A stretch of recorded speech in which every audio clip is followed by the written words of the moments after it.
চারিদিকে উৎসবের আমেজ। ভবন থেকে দেয়াল, আলোকসজ্জা থেকে বাদ পড়েনি কোনো কিছু। আলো ঝলমলে এই দৃশ্য ভেনেজুয়েলার রাজধানী কারাকাসের। দেশটিতে ১ অক্টোবর থেকে শুরু হয়েছে বড়দিন উদযাপন।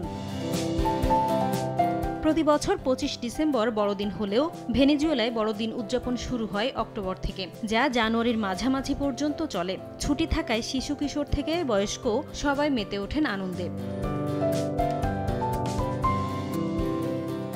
প্রার্থনার পাশাপাশি পরিবার পরিজন নিয়ে ঘুরে ঘুরে লাইভ কনসার্ট শোনা, নাচ, খেলাধুলা, খাওয়া দাওয়ার মধ্য দিয়ে সময় কাটান তারা।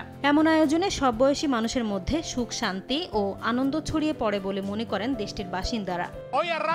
আজ থেকে ভেনেজুয়েলায় বড়দিনের উৎসব শুরু। এই আয়োজন আমাদের ঐক্যবদ্ধ করে, যা দেশের প্রয়োজনে যে কোনো পরিস্থিতিতে যুদ্ধের মুখোমুখি হতেও পিছপা করে না। ভেনেজুয়েলায় আজ থেকে আনন্দের শুরু। আমাদের মধ্যে শান্তি আগে থেকেই ছিল, কিন্তু আজ শিশুদের জন্য বিশেষ দিন। তবে অন্যবারের থেকে এবারের বড়দিন উদযাপন ঘিরে ভেনেজুয়েলাবাসীর মধ্যে আনন্দের পাশাপাশি রয়েছে দুশ্চিন্তাও।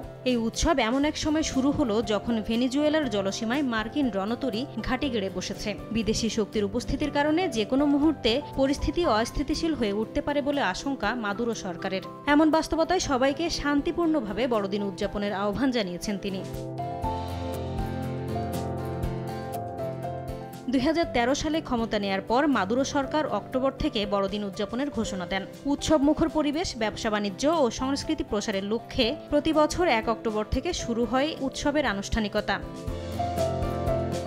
নাসরিন রুমি, সময় সংবাদ।